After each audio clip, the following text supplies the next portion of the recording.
dear students, welcome back to ISKC English. Okay dear students, അപ്പോൾ നമ്മൾ discuss ചെയ്യുന്നത് model ഓക്സിലറീസിന്റെ uses ആണ് നമ്മൾ ഡിസ്കസ് ചെയ്യുന്നത്. നോക്കൂ, നമ്മുടെ ലാസ്റ്റ് ക്ലാസ്സിൽ നമ്മൾ പറഞ്ഞത് വുഡ് എന്നുള്ളതിന്റെ യൂസ് ആണ് നമ്മൾ പറഞ്ഞത് കേട്ടോ.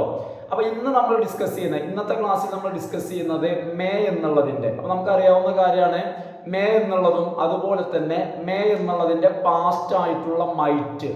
അപ്പോൾ ഇതിന്റെ പ്രധാനപ്പെട്ട ഒരു ഉപയോഗം, ഫസ്റ്റ് നമ്മൾ പഠിക്കുന്ന ഉപയോഗം എന്താന്ന് വെച്ച് കഴിഞ്ഞാൽ പെർമിഷൻ, അതായത് പെർമിഷൻ ചോദിക്കാനും അതേപോലെ തന്നെ പെർമിഷൻ കൊടുക്കാനും.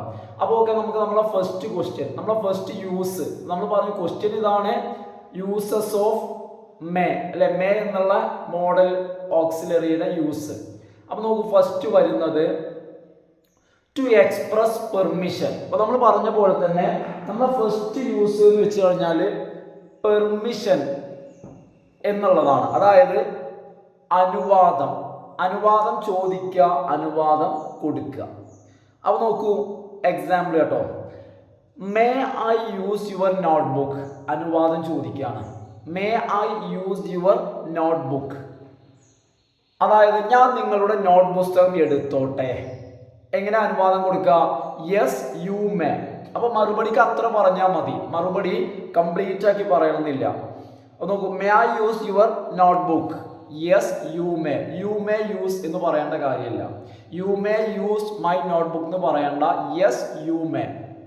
കാരണം ഒരു കോൺവെർസേഷൻ സ്റ്റൈൽ എന്ന് പറയുമ്പോൾ അത്ര പറഞ്ഞാൽ മതി ഒരു മറുപടി കൊടുക്കുമ്പോൾ.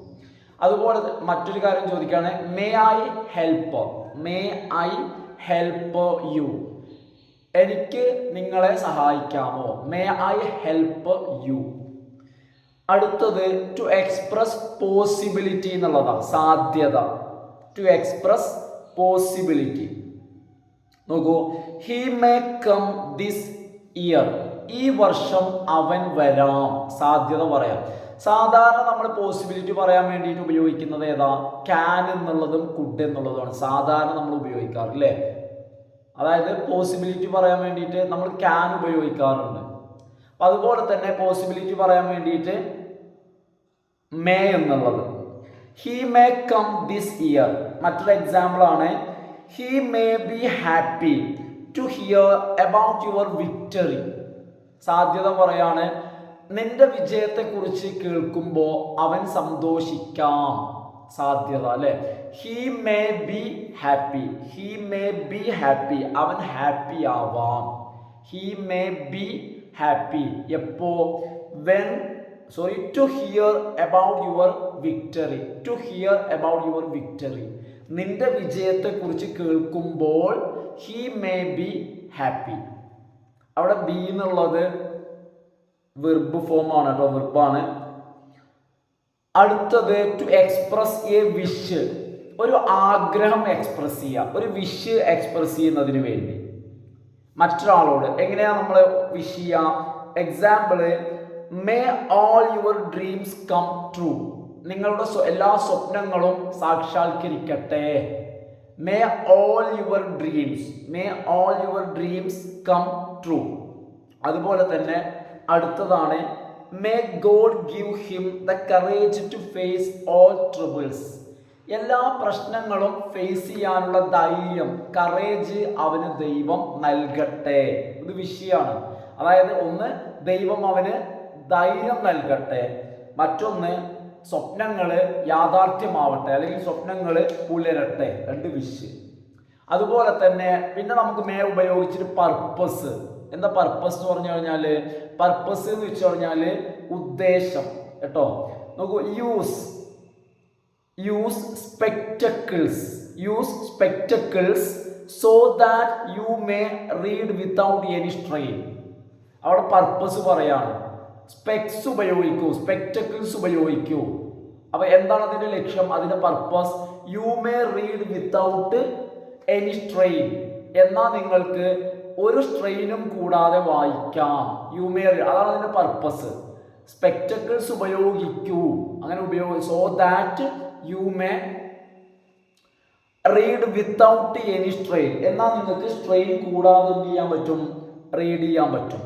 അതുപോലെ തന്നെ study well so that you may get good marks. നന്നായിട്ട് പഠിക്കൂ, എന്നാൽ നന്നായിട്ട് പഠിക്കുന്നത് കൊണ്ട്, സോ ദാറ്റ് അതുകൊണ്ട്, you may get good marks നല്ല മാർക്ക് നിങ്ങൾക്ക് ലഭിക്കാം. പർപ്പസ് അപ്പം നന്നായി പഠിക്കുന്നതിൻ്റെ പർപ്പസ് നല്ല മാർക്ക് ലഭിക്കാം. You may get. അപ്പം ഇത്തരത്തിൽ പർപ്പസ് പറയുന്നതിന് വേണ്ടി ഉപയോഗിക്കുന്നു. ഇനി മൈറ്റ് ആണ്.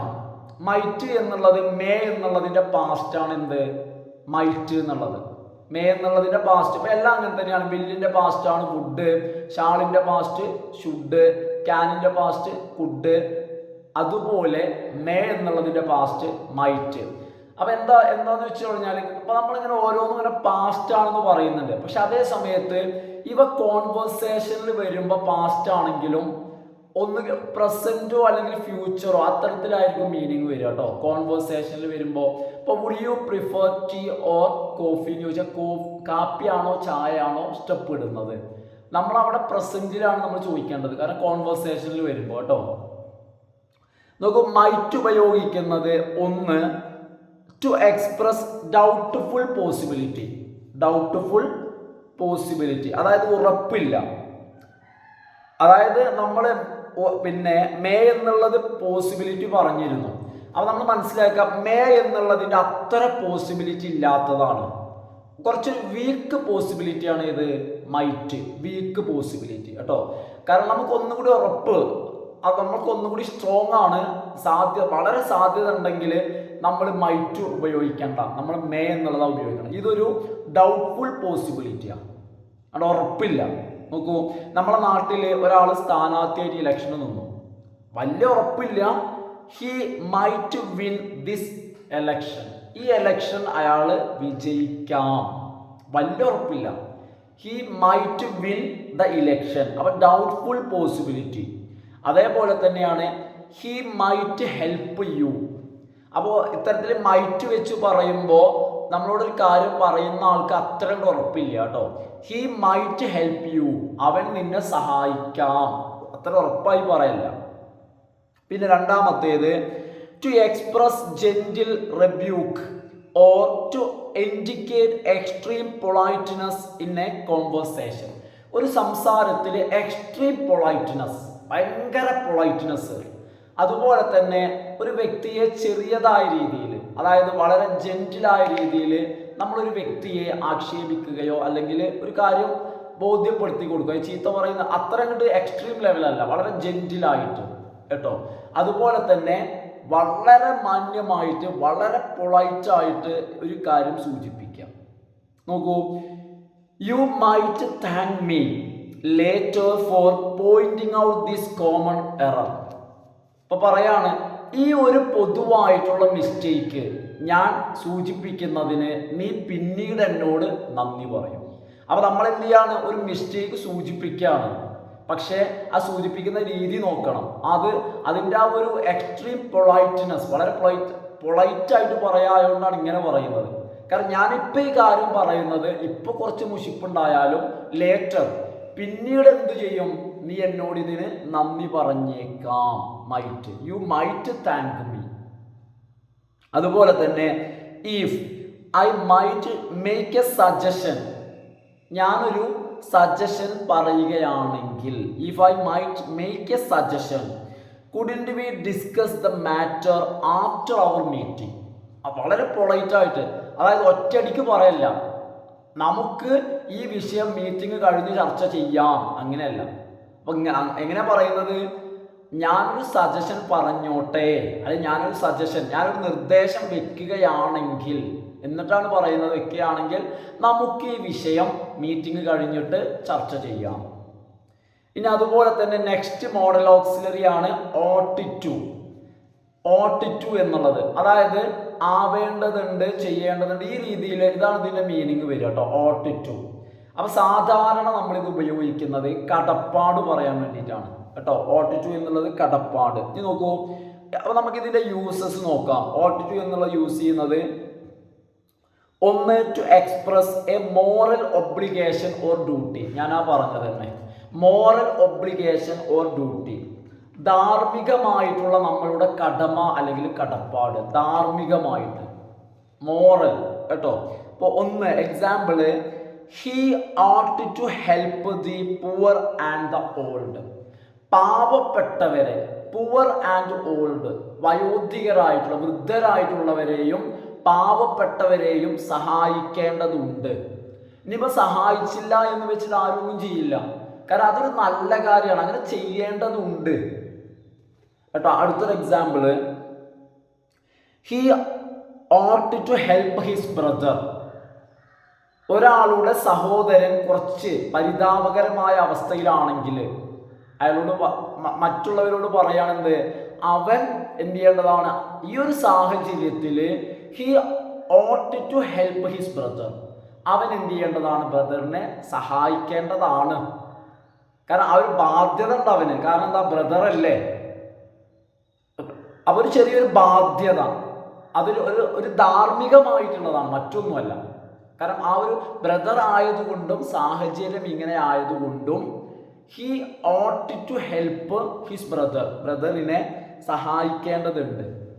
ഇനി അടുത്തതായിട്ട് ought to ഉപയോഗിക്കുന്നത് നെസസിറ്റിയെ കാണിക്കാൻ വേണ്ടിയിട്ടാണ്. നെസസിറ്റി എന്ന് പറഞ്ഞു കഴിഞ്ഞാൽ എന്താ, ഒഴിച്ചുകൂടാൻ പറ്റാത്തത്, അത്യാവശ്യം, ഒഴിച്ചുകൂടാൻ പറ്റാത്തത് അത്യാവശ്യമായിട്ട്.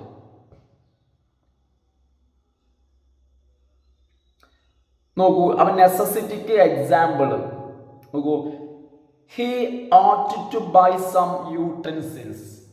അവൻ കുറച്ച് പാത്രങ്ങൾ അത്യാവശ്യമാണ്, കുറച്ച് പാത്രങ്ങൾ അവൻ വാങ്ങേണ്ടതുണ്ട്, കാരണം ആവശ്യമാണത്. അതുപോലെ തന്നെ he ought to buy chairs for his new office.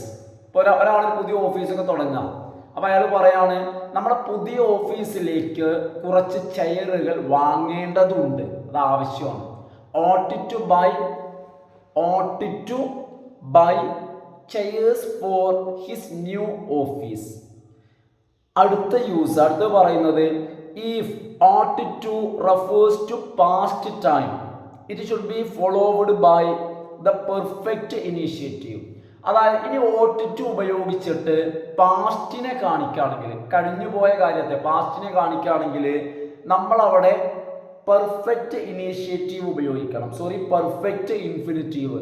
Perfect infinitive എന്ന് വെച്ച് കഴിഞ്ഞാൽ വെർബിൻ്റെ മൂന്നാമത്തെ രൂപം, വെർബിൻ്റെ മൂന്നാമത്തെ രൂപത്തെയാണ് നമ്മൾ എന്ത് പറയുന്നത്, പെർഫെക്റ്റ് ഇൻഫിനിറ്റീവ്. പെർഫെക്റ്റ് ഇൻഫിനിറ്റീവ് ഉപയോഗിക്കണം. അതും ought to refer to a past time. നമ്മൾ ought എന്നുള്ളതിനെ ഉപയോഗിക്കുകയാണെങ്കിൽ എങ്ങനെ, പാസ്റ്റ് ടൈമിനെ റെഫർ ചെയ്യാൻ വേണ്ടിയിട്ട്.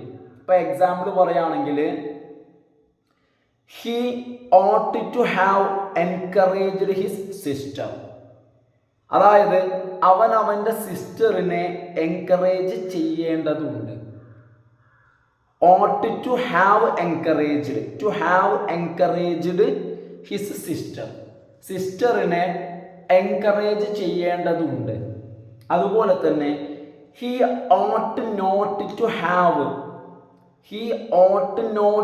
to have scolded his friend. അവൻ അവൻ്റെ ഫ്രണ്ടിനെ ചീത്ത പറയേണ്ടതില്ലായിരുന്നു.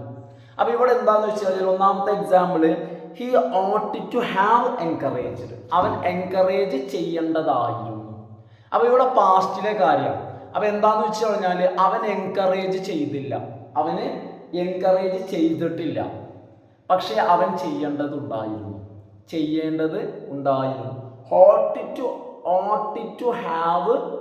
to have encouraged. അവൻ എൻകറേജ് ചെയ്യേണ്ടതുണ്ട്, പക്ഷെ ചെയ്തിട്ടില്ല എന്നാണ് അവിടെ മീനിങ് വരിക. അതുപോലെ തന്നെ he ought not to have scolded his friend. ഫ്രണ്ടിനെ ചീത്ത പറഞ്ഞു, പക്ഷേ ചീത്ത പറയേണ്ടതില്ലായിരുന്നു. ഇത്തരത്തില് നമ്മൾ പാസ്റ്റ് ടൈം റെഫർ ചെയ്യുമ്പോൾ നമ്മൾ എന്ത് ചെയ്യേണ്ടതുണ്ട്, പെർഫെക്റ്റ് ഇൻഫിനിറ്റീവ് മീൻസ് വെർബിന്റെ മൂന്നാമത്തെ രൂപം ഉപയോഗിക്കണം. ഇത് നോക്കൂ, ഒരു നോട്ട് എന്താ അടിയിൽ പറയുന്നത്, ought to is more powerful than should but not as powerful as must. അതായത് ഇത്തരത്തിൽ നമ്മൾ കടമയും കടപ്പാടൊക്കെ പറയാൻ വേണ്ടിയിട്ട് ഷുഡും മസ്റ്റും നമുക്ക് ഉപയോഗിക്കാം. എന്നാൽ ഷുഡിനേക്കാളും സ്ട്രോങ് ആണ് ആര്? ഓട്ട്. ഓട്ട് വെച്ച് പറയുമ്പോൾ ഷുഡ് പറയുന്നു ഒരാളോട് നമ്മൾ എന്ത് ചെയ്യാണ്, താൻ ഇന്ന കാര്യം ചെയ്യേണ്ടതാണെന്ന് ഷുഡ് വെച്ച് പറയുമ്പോൾ അയാൾ ചിലപ്പോൾ ചെയ്യാതിരിക്കാം. എന്നാൽ ഓട്ട് വെച്ച് പറയുമ്പോൾ ഒന്നുകൂടി സാധ്യത കൂടും, കാരണം ഒന്നുകൂടി പവർഫുൾ ആണ്. എന്നാൽ മസ്റ്റ് വെച്ച് പറയുകയാണെങ്കിൽ അയാൾക്ക് അതിൽ നിന്നും മാറാൻ പറ്റില്ല, കാരണം നമ്മളുടെ ടോൺ അത്രയും സ്ട്രോങ് ആയിരിക്കും കേട്ടോ. മസ്റ്റ് വെച്ച് പറയുമ്പോൾ നമ്മുടെ ടോൺ അത്രയും എന്തെങ്കിലും സ്ട്രോങ് ആയിരിക്കും. എന്നൊരല്പം കുറയും ഏത്? ഓട്ടിറ്റു. അതിനേക്കാൾ കുറയും ഏത്? ഷുഡ് എന്നുള്ളത്. അപ്പോൾ ഓക്കെ ഫ്രണ്ട്സ്, അപ്പോൾ ഇന്നത്തെ ക്ലാസ് ഞാനിവിടെ വൈൻഡ് അപ്പ് ചെയ്യാണ് കേട്ടോ. അപ്പോൾ എന്താണെന്ന് വെച്ച് കഴിഞ്ഞാൽ ജസ്റ്റ് നമ്മളിപ്പോൾ ഇങ്ങനെ എന്ത് ചെയ്യാണ്, സെക്കൻഡ് സെം തുടങ്ങിയിട്ടല്ലേ ഉള്ളൂ. അപ്പോൾ എന്താണെന്ന് വെച്ച് കഴിഞ്ഞാൽ പൊതുവേ ഇപ്പം എന്താ ക്ലാസ് കാണുന്ന ആളുകൾ ഇപ്പോൾ പൊതുവെ കുറവാണ്. അപ്പോൾ സോ ഒന്നങ്ങോട്ട് നമ്മളൊന്നാണ് സെറ്റായി വന്നിട്ട് നമുക്ക് എന്ത് ചെയ്യാം, വീഡിയോ കുറച്ചും കൂടി ഒന്ന് ലെവലാക്കാം. അപ്പോൾ ഫ്രണ്ട്സ് എല്ലാവരും കാണുന്ന ആളുകൾ എന്ത് ചെയ്യുക, പിന്നെ കണ്ട ശേഷം ഒന്ന് ലൈക്ക് ചെയ്ത് ഫ്രണ്ട്സിനൊക്കെ ഒന്ന് ഷെയർ ചെയ്യുക. അപ്പോൾ okay friends, thanks for watching.